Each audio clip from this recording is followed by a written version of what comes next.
Hello everyone, welcome back to my channel. I am Purnima Singh. आप सभी का स्वागत करती हूँ कॉमर्स एट ईस्ट क्लासेस में। So guys, as you know, last class में हमने अपना चैप्टर 4 कंप्लीट किया था नेशनल इनकम का, और आज हम करने वाले हैं अपना चैप्टर 5 मनी। मैक्रो इकोनॉमिक्स का बहुत ही ईजी चैप्टर, ठीक है। इसमें से आपका एक क्वेश्चन बोर्ड एग्जाम में बनेगा, पक्का बनेगा ही, ठीक है। सो हम चैप्टर 5 मनी करने से पहले हम डिस्कस करेंगे कि बेसिक टर्म में मनी से आप क्या समझते हैं, ठीक है। So in India a rupee is money, right. जो रुपी है 5 रुपये, 10 रुपये, 15 रुपये, 1000 रुपये, है ना। तो जो ये रुपए हैं वो हमारे लिए मनी है, ठीक है। नहीं तो अगर माना जाए तो वो एक कागज़ का टुकड़ा है, ठीक है। अगर उस कागज़ के टुकड़े को गवर्नमेंट हमारे को बोलती है कि लीगली ये 1000 रुपये हैं, ये 500 रुपये हैं, तो क्या होता है, वो हमारे लिए मनी हो जाती है, राइट। वही 500 रुपये डीमोनेटाइजेशन के समय क्या हुआ था, हमारे पास जो हमारे पैसे 500 रुपये जेब में पड़े थे वो सब एक कागज़ के नोट बनकर रह गए थे, राइट। बट वही नोट अगर गवर्नमेंट ने लीगली आपको अप्रूव कर रखा है कि वो आपके लिए, यही करेंसी आपके लिए चलने वाली है, इसी करेंसी से आप कुछ भी सामान, कोई भी कमोडिटी अपनी परचेज कर सकते हैं, राइट। तो कोई भी कमोडिटी परचेज करने के लिए आपको जो पैसा चाहिए होता है वो होती है हमारी मनी, राइट। अगर गवर्नमेंट ने उसे लीगली अथॉराइज नहीं किया है, लीगली आपको नहीं दे रखा, तो वो आपके लिए बेकार है, वो कागज़ का नोट है जस्ट, ठीक है। तो 500 रुपये गवर्नमेंट के थ्रू आपको लीगली अप्रूव्ड किया हो तो वो हमारा होगा मनी, राइट। सो जो 500 रुपये का नोट होता है उसमें गवर्नमेंट ने यहाँ पर साइड में लिखा होता है I promise to pay the bearer the sum of 500 rupee, और नीचे यहाँ पर गवर्नर के साइन होते हैं। तो गवर्नर के साइन होते हैं, इसका मतलब क्या हुआ कि वो लीगली जो है हमारे लिए अमाउंट अप्रूव्ड हो गया है, ठीक है। क्योंकि उन लाइन्स के थ्रू हमें प्रॉमिस किया गया कि ये 500 का नोट जो है वो इंडिया में चलेगा, क्लियर है। और वही नोट हमारा डीमोनेटाइजेशन के समय, क्योंकि उन्हें कैंसिल कर दिया था कि ये नोट अब इंडिया में नहीं चलेगा, तो वो सारे नोट हमारे कागज़ के नोट बनकर रह गए थे, क्लियर है। तो ये तो बात हुई हमारी मनी की। जब हमारे पास ये 500 रुपीज़, ये नोट, ये कॉइन्स नहीं होते थे, तब क्या सिस्टम चलता था, ठीक है। उस पर भी ध्यान देना पड़ेगा कि ट्रेडिशनल जो सिस्टम था वो क्या था, राइट। तो ट्रेडिशनल सिस्टम हमारा था बार्टर सिस्टम, ठीक है। बार्टर सिस्टम, क्या आपने सुना होगा बार्टर सिस्टम। बार्टर सिस्टम में क्या होता था कि हमारे पास कोई नोट नहीं थे, कोई कॉइन्स नहीं थे कि जिसके थ्रू हम ट्रांजैक्शंस कर सकें या कोई भी प्रोडक्ट, कोई भी कमोडिटी परचेज कर सकें। तो क्या होता था, अगर ए के पास राइस है, ठीक है, और बी के पास वीट है, और आपको वीट चाहिए, ए को चाहिए वीट और बी को चाहिए राइस, तो वो क्या करेंगे, अपना कमोडिटी एक्सचेंज करेंगे। ए राइस दे देगा बी को एंड बी वीट दे देगा ए को, क्लियर है। ये होता है बार्टर सिस्टम। बार्टर सिस्टम में हम कमोडिटी टू कमोडिटी एक्सचेंज कर लेते थे। जो भी प्रोडक्ट है हमारे पास वो हम देखते थे कि सामने वाले के पास वो अवेलेबल है कि नहीं है। अगर वो अवेलेबल है तो हम उससे क्या कर लेते थे, एक्सचेंज कर लेते थे। सो बेसिकली बार्टर सिस्टम जो हमारा होता था, बार्टर सिस्टम हमारा होता था एक्सचेंज ऑफ गुड्स, ठीक है। क्या होता था, एक्सचेंज ऑफ गुड्स। तो जितने भी गुड्स होते थे उनको हम एक्सचेंज करके यूज़ कर लेते थे, हमारा काम चला लेते थे। तो वो बेसिकली हमारा बार्टर सिस्टम होता था, जो कि पहले होता था, ट्रेडिशनल वे था हमारा। क्या था traditional way, barter system. I hope आपको क्लियर हो गया होगा बार्टर सिस्टम, ठीक है। बट अब क्या हो गया, इवोल्यूशन हो गया। इवोल्यूशन की वजह से बार्टर सिस्टम से हम शिफ्ट कर गए हैं मनी पर, ठीक है। बार्टर सिस्टम से हम कहाँ शिफ्ट कर गए, मनी पर। अब हम रुपीज़, नोट्स, ये कॉइन्स, ये सब यूज़ करने लगे हैं। किसके लिए, transaction of goods and services. कोई भी ट्रांजैक्शन हमें गुड्स या सर्विसेज की करनी होती है, उसके लिए हम मनी को यूज़ करते हैं, क्लियर है। तो चलिए अब हम सबसे पहले बार्टर सिस्टम को इन शॉर्ट समझते हैं। बार्टर सिस्टम क्या है। सो बार्टर सिस्टम आपको इस डायग्राम के थ्रू बहुत ईजिली समझ आ रहा होगा। तो अंकल जी के पास है हमारे एप्पल और भैया जी के पास है हमारे ब्रिंजल, राइट। सो अंकल जी को चाहिए वेजिटेबल्स, राइट, और भैया जी को चाहिए फ्रूट्स, क्लियर है। तो यहाँ पर क्या होगा, अंकल जी और भैया जी एक दूसरे से क्या करेंगे, कमोडिटी एक्सचेंज कर लेंगे। वो अपने एप्पल जो है वो भैया को दे देंगे और जो ब्रिंजल हैं वो अंकल जी ले लेंगे, ठीक है। क्योंकि अंकल बोल रहे हैं I want some vegetable and भैया बोल रहे हैं आई वॉन्ट सम फ्रूट्स। तो ये दोनों क्या करेंगे, अपने जो कॉमोडिटी हैं एप्पल्स और वेजिटेबल्स, इन दोनों को एक्सचेंज कर लेंगे एक दूसरे के साथ। तो यही था हमारा क्या, बार्टर सिस्टम। बार्टर सिस्टम में यही होता था, कॉमोडिटी टू कॉमोडिटी एक्सचेंज कर लेते थे। हम देखते थे कि सामने वाले के पास हमारी जो ज़रूरत की सामान है वो है, अवेलेबल है। अगर वो अवेलेबल है, हमें ढूंढना पड़ता था कि हाँ इस पर्सन के पास अवेलेबल है, कि मुझे वेजिटेबल चाहिए, इसके पास वेजिटेबल है, तो मैं अपनी प्रोडक्ट इससे एक्सचेंज करके ले लूँगा। बट प्रॉब्लम क्या आती थी, सामने वाले के पास भी वो सामान होना चाहिए जो सामने वाले को आपसे चाहिए। क्लियर है? तो उसके लिए कोइंसिडेंस ऑफ बॉन्ड्स होता था। ठीक है, कि मतलब जो आप चाहते हो वो सामने वाले के पास अवेलेबल भी हो। ठीक है, तो ये था हमारा बार्टर सिस्टम, जहां हम कॉमोडिटी टू कॉमोडिटी एक्सचेंज करते थे। क्लियर है? नेक्स्ट, सबसे important difficulties under barter system, यानी कि जो प्रॉब्लम्स आती थी बार्टर सिस्टम में वो क्या थी। तो प्रॉब्लम जो बार्टर सिस्टम में थी वो सबसे बड़ी डिफ़िकल्टी ये थी कि डबल कोइंसिडेंस ऑफ बॉन्ड्स। क्या होता था कि कोइंसिडेंस नहीं बैठता था। जैसे पीछे हमने डायग्राम में देखा कि अंकल जी के पास एप्पल थे बट उन्हें वेजिटेबल्स चाहिए थे, राइट। तो वेजिटेबल चाहिए तो उन्हें ऐसा ही पर्सन ढूंढना पड़ेगा जिसके पास वेजिटेबल अवेलेबल हो और उसकी डिमांड किस चीज़ की हो, उसकी डिमांड फ्रूट्स की हो, राइट। उसकी डिमांड फ्रूट्स की हो, तो अगर डिमांड उसकी फ्रूट की होगी तभी तो वो अपना गुड जो है वो एक्सचेंज कर पाएंगे एक दूसरे से, राइट। तो ये कोइंसिडेंस जो होता था वो नहीं बैठ पाता था, तो ये सबसे बड़ा इशू था बार्टर सिस्टम में। क्लियर है? So double coincidence of bond एक इशू, ठीक है, एक problem. Next, lack of information about the product quality. अब कितना टाइम हो गया एप्पल्स को उनके पास रखे हुए, ठीक है, उसके वेजिटेबल्स को कितना टाइम हो गया उसके पास रहते हुए, पुराने सब्जी तो नहीं है, ठीक है।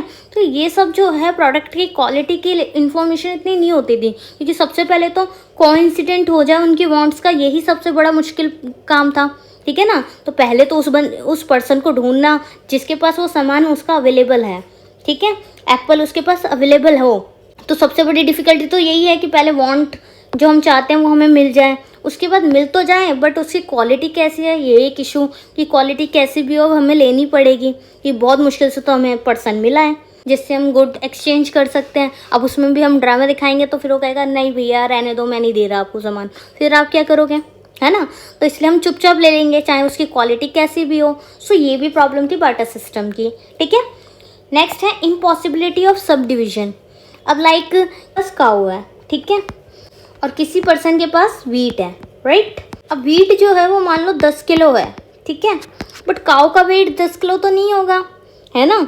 तो अब ये भी नहीं हो सकता कि भाई मैं 10 किलो के बदले आपको 10 किलो गाय दूंगा, नहीं हो सकता ना, गाय को काट के थोड़ी ना देगा, नहीं दे सकता ना ऐसे, फिर तो उसकी किसी यूज़ की ही नहीं रहेगी, काऊ किसी काम की ही नहीं रहेगी ऐसे तो, ठीक है। तो उसका डिवीजन जो है ना, इम्पॉसिबिलिटी हो जाती है सब डिवीजन में, ठीक है, उसको डिवाइड नहीं कर सकते हम। अगर आपको काऊ चाहिए और मेरे पास वीट है तो आपको भाई मेरे 10 किलो वीट में ही काऊ देनी पड़ेगी, ठीक है।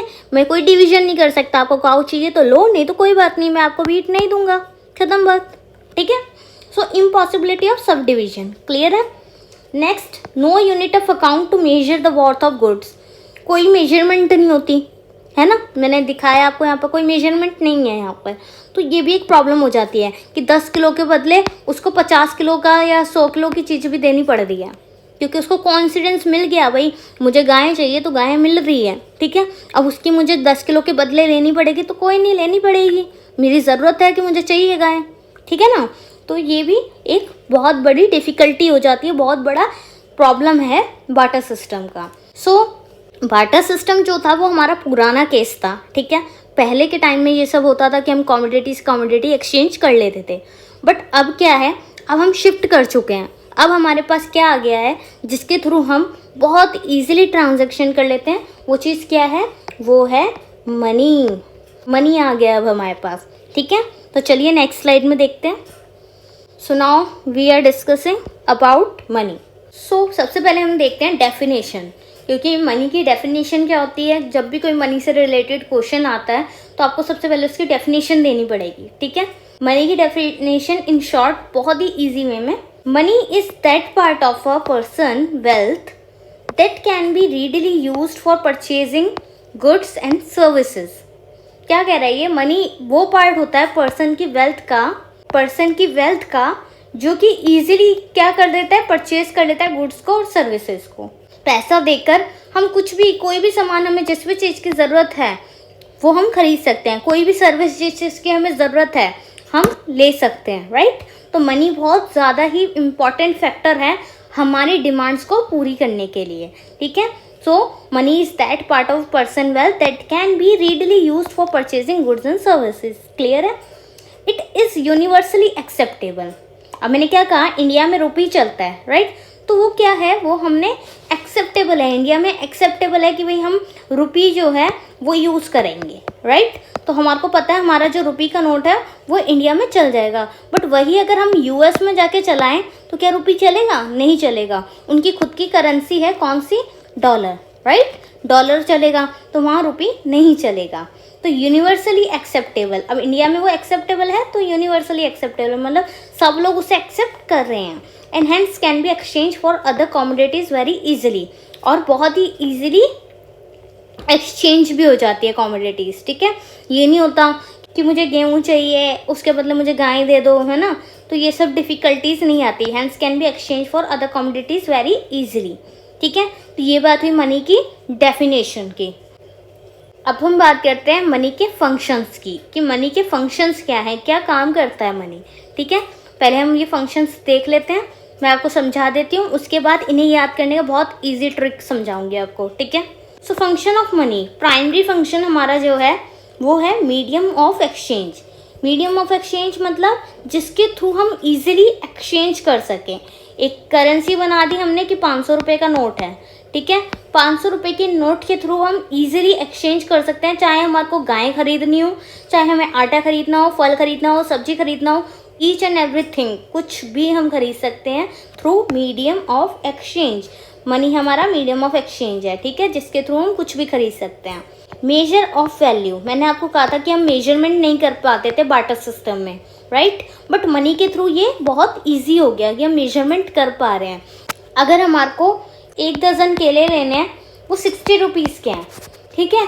वहीं हम अगर आधा दर्जन केले लेंगे तो वो 30 के हो जाएंगे। तो हम इजीली मेजर कर पा रहे हैं कि अगर हमें 12 केले चाहिए तो हमारे को 60 में मिलेंगे, और वहीं हमें 6 केले चाहिए तो वो हमें 30 के मिलेंगे, राइट। तो हम उसकी मेजरमेंट कर पा रहे हैं कि हमारे को इतनी क्वांटिटी देनी पड़ेगी, इतना रुपये देना पड़ेगा, इतना मनी देना पड़ेगा, राइट। सो सेकेंडरी फंक्शन हमारा मनी का क्या है? Standard of deferred payment.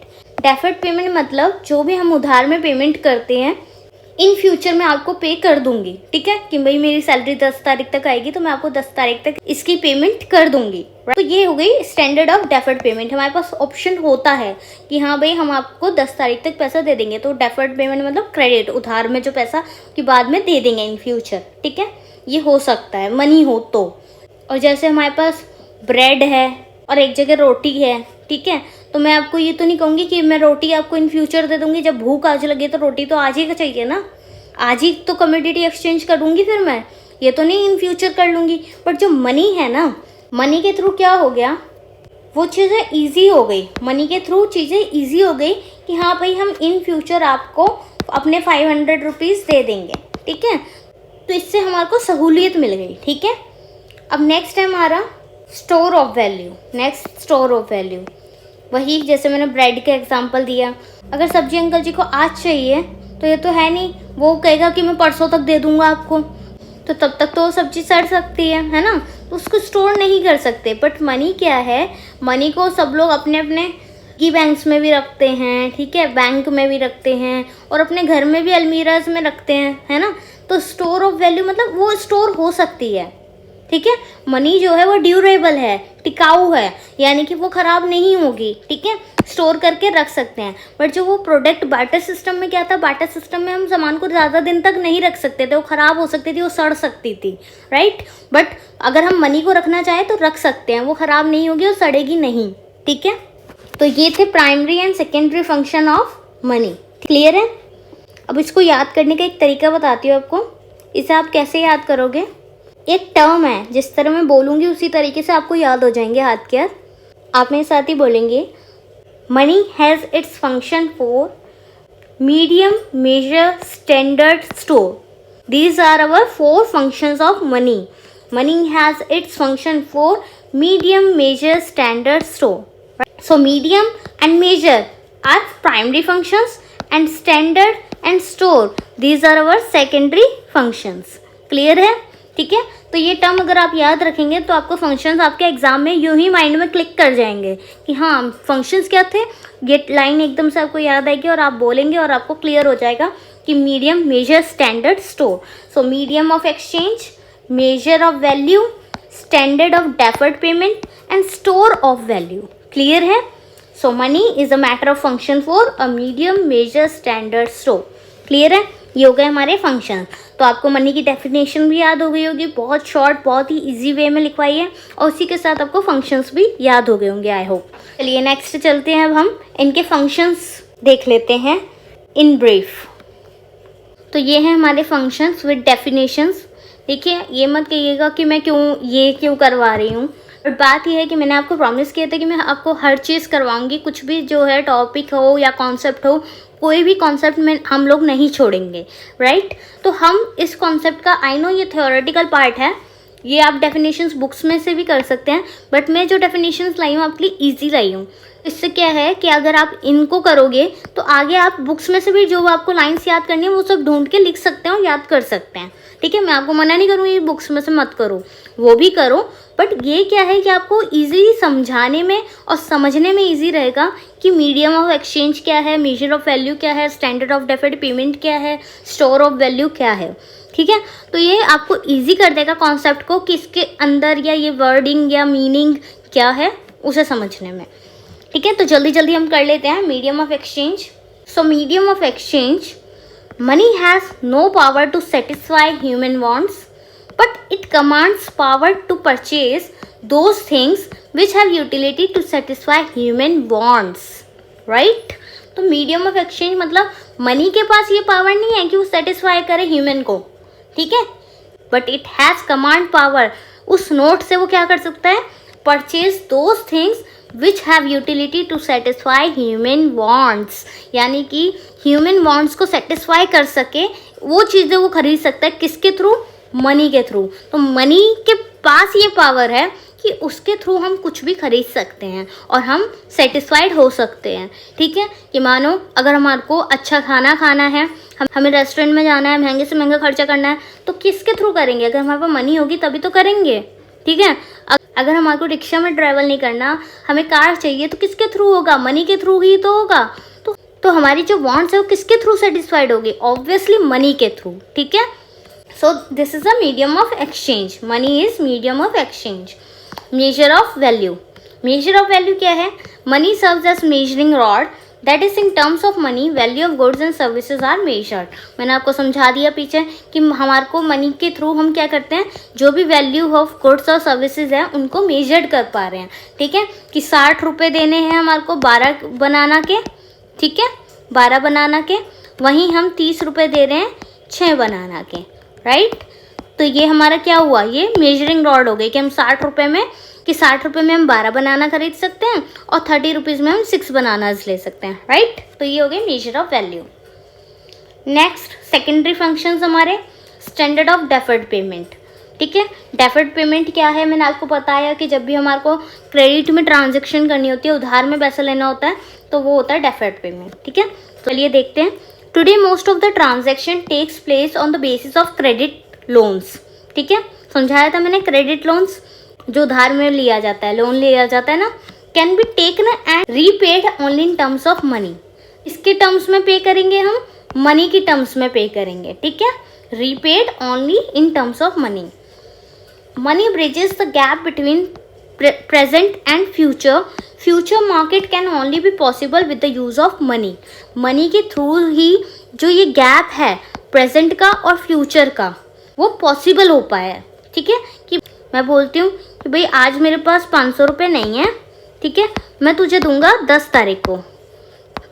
ठीक है, 10 तारीख को दूंगा. तो ये क्या हुआ, प्रेजेंट और फ्यूचर के बीच क्या कर रहा है, एक गैप बना रहा है. ठीक, store of value. Money can be store for a long period of time. मैंने बताया वो सड़ेगी नहीं, सब्जी नहीं है वो कि कोई सड़ जाए. ठीक है, तो मनी को हम स्टोर करके रख सकते हैं. So now we are discussing forms of money. First is fiat money, second is fiduciary money, third is full bodied money, and fourth and last one is credit money, ठीक है। These all are forms of money, clear है। So सबसे पहले हम discuss करेंगे fiat money. Fiat money क्या होता है? A government issued currency that is not backed by a physical commodity such as gold silver but rather by the government that issued it, okay. अब मानो government ने हमारे को दिए 500 रुपीज़, ठीक है। तो ये 500 रुपीज़ लीगली हमारे को पता है कि हम 500 रुपीज़ यूज़ कर सकते हैं और इसके बदले कोई भी कमोडिटी परचेज कर सकते हैं, राइट। इतना हमारे को पता है कि हम कोई भी कमोडिटी परचेज कर सकते हैं इन 500 रुपीज़ के थ्रू, ठीक है। तो फिएट मनी वो मनी है जो लीगली हमारे को पता है कि इसके थ्रू हम कोई भी सामान, कोई भी प्रोडक्ट, कोई भी सर्विस खरीद सकते हैं, ठीक है। और गवर्नमेंट इशूड करेंसी, जो इशू करी है किसने? गवर्नमेंट ने। तो ये कौन सी करेंसी है जो गवर्नमेंट ने इशू की है? उसे कहते हैं फिएट मनी, ठीक है। जो कि गवर्नमेंट ने हमारे को अथॉरिटी दे रखी है कि इसके थ्रू हम कुछ भी परचेज कर सकते हैं, ठीक है। ये हुआ हमारा फिएट मनी। नेक्स्ट है हमारा फिड्यूशरी मनी। तो फिड्यूशरी मनी क्या है? It is that money which is accepted as a medium of exchange because of the trust between the payer and the pay। यानी इसमें दो पर्सन्स है, पेयर और पे, ठीक है। तो जो पेयर और पे हैं उनके बीच में क्या है? एक एक्सेप्टेंस है, एक ट्रस्ट है, जिसके थ्रू वो क्या कर रहे हैं? विश्वास के तौर पर, ठीक है, कि हाँ इन फ्यूचर आप मुझे पैसा दे दोगे। तो ये फिड्यूशरी मनी का एग्जाम्पल है चेक, ठीक है। Check is fiduciary money as these are accepted as a means of payment basis of trust, not on the basis of any order from the government। यानी ये गवर्नमेंट के through नहीं है, इसमें गवर्नमेंट का कोई रोल नहीं है। गवर्नमेंट ने नहीं कहा कि जाओ और कागज़ का एक टुकड़ा लो और उसको सामने वाले को दे दो लिख के साइन करके कि मैं आपको आने वाले 5 साल में, आने वाले 2 साल में ये पैसा वापस कर दूंगा, ठीक है। ये तो हम खुद ही करते हैं ना कि हम लीगल एक पेपर बनवा लेते हैं और उस पर साइन कर देते हैं कि भाई हम आपको 2 साल बाद पेमेंट कर देंगे, राइट। तो वो क्या है? वो ट्रस्ट के बेसिस पे हो रहा है, ठीक है, ट्रस्ट के बेसिस पर हो रहा है। अब मैं किसी को चेक देती हूँ, ये है बेस्ट एग्जांपल हमारा फिड्यूशरी मनी का। याद रखिएगा फिड्यूशरी मनी जैसे कि चेक, ठीक है। अब चेक पे हम लिख देते हैं कि 10,000 रुपये हैं, ठीक है, और नीचे हमने अपने साइन कर दिए 10,000 रुपये देकर, ठीक है। तो क्या हुआ? सामने वाले को बिलीव है आप पे कि वो कागज़ का टुकड़ा वो आगे चल के बैंक में चलाएगा और चल के उसके बदले में पैसे आ जाएंगे उसके पास। वो आप पे विश्वास कर रहा है ना, उसके लिए आपके 10,000 आपके अकाउंट में होने भी तो चाहिए। वो आप पे विश्वास कर रहा है कि हाँ ठीक है मैं चेक ले जाऊँगा और बैंक में विड्रॉल करा लूँगा अमाउंट, ठीक है। तो उसके लिए ट्रस्ट चाहिए, तो ये ट्रस्ट बेसिस पर होता है फिड्यूशरी मनी, ठीक है। एग्जाम्पल क्या है इसका? चेक, क्लियर है। देखिए मैं आपके लिए इसमें सबके साथ फिगर्स भी लाई हूँ, जो हमारी फॉर्म्स ऑफ मनी है उसके साथ फिगर्स भी लाई हूँ, ताकि क्या है आपके लिए इजी हो जाए कि क्या एग्जाम्पल है, क्या कॉन्सेप्ट है, उन सबको समझने में इजी हो जाए, इसलिए आपको साथ साथ फिगर भी दिखती जा रही हैं, ठीक है। नेक्स्ट है स्टैंडर्ड और फुल बॉडीड कॉइन्स, ठीक है। Full bodied money is a money whose value as a commodity और non monetary purpose is a great as it value as money. The principal full-bodied money is modern movement standard metal when a country is on a metallic standard, a gold standard, a silver standard or a bimetallic standard using gold and silver, ठीक है। तो इसमें आपको दिख रहे हैं सिक्के। एक एग्जाम्पल के थ्रू बताती हूँ आपको। जैसे कि ब्रिटिश टाइम में 1 रुपये का सिक्का जो होता था वो चांदी का होता था, ठीक है। तो जितनी चांदी उसमें यूज़ की जाती थी 1 रुपये के सिक्के को बनाने में, उतना ही उस 1 रुपये की वैल्यू होती थी, ठीक है। मान लो उस वक्त 2 ग्राम जो हमारा सिल्वर है वो कितने का था? वो 1 रुपये का था, ठीक है, 1 रुपये का था उस वक्त, ठीक है। 1 रुपये का कॉइन जो होता था वो 2 ग्राम सिल्वर में ही बनाया जाता था, यानी जितनी सिल्वर की क्वांटिटी है उतना ही उसका अमाउंट है, ठीक है। तो इन शॉर्ट यही है कि जितना भी हमारा सोना या चांदी का जो भी सिक्के बनते थे वो उतने का ही बना, उसकी मॉनेटरी वैल्यू जो होती थी वो सेम होती थी कमोडिटी वैल्यू से, ठीक है। सो ये हुआ हमारा full bodied coins. Full bodied coins मतलब जितने रुपए का कॉइन है, अगर 1 रुपये का कॉइन बनवा रहे हैं तो उसमें 1 रुपये का ही सिल्वर यूज़ किया जाएगा, ठीक है। जितना 1 रुपये में सिल्वर आएगा उतना ही यूज़ हो जाएगा 1 रुपये का सिक्का बनाने में, वो हुआ फुल बॉडीड कॉइन्स, क्लियर है। नेक्स्ट था हमारा क्रेडिट मनी। सो क्रेडिट मनी मैंने आपको बताया जब भी हमारे को पैसे बोरो करने होते हैं, उधार लेना होता है, तो वो क्रेडिट मनी हुआ, ठीक है, उधार में जो पैसा लिया है। तो contract agreement in which a borrower receiver a sum of money or something of value and repay the lender at a later date generally with interest, ठीक है। तो क्रेडिट मनी कौन सी अमाउंट हुआ? क्रेडिट मनी वो money हुआ जो हम बोरो कर रहे हैं, ठीक है। इसमें दो लोग हुए, एक पेई एक पेयर, ठीक है। जो पेई है वो हमारे को पे कर रहा है, मान लो 5 लाख रुपए, ठीक है। इन फ्यूचर हम हैं पेयर, ठीक है। इन फ्यूचर हम इसको पे करेंगे कितने? 5 लाख रुपए, ठीक है। तो ये किस बेसिस पे हो रहा है? ये हो रहा है ट्रस्ट के बेसिस पर, ठीक है। ट्रस्ट के बेसिस पर हम ये पेमेंट कर रहे हैं, ठीक है। सो ये हुआ क्रेडिट मनी, जो हम उधार दे रहे हैं कि हम आपको बाद में दे देंगे। क्लियर है?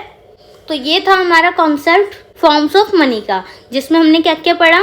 जिसमें हमने पढ़ा fiat money, fiduciary money, full bodied money and credit money. इन सब के एग्जाम्पल भी हमने देख लिए, ठीक है। फिएट मनी जो गवर्नमेंट हमारे को लीगली प्रोवाइड कर रही है, ठीक है। और फिड्यूशरी मनी लाइक चेक, ठीक है, हम ट्रस्ट के बेसिस पे दे रहे हैं, ठीक है। फुल बॉडीड मनीज यानी कि सिल्वर के coin, silver and gold coin, ठीक है। और क्रेडिट मनी जो पेयर एंड पेई बोरो कर रहे हैं, ठीक है। बोरो जो करेंगे, उधार लेंगे, वो हमारा हो गया क्रेडिट मनी। क्लियर है? सो अब हम चलते हैं हमारे नेक्स्ट टॉपिक की तरफ, दैट इज मनी सप्लाई।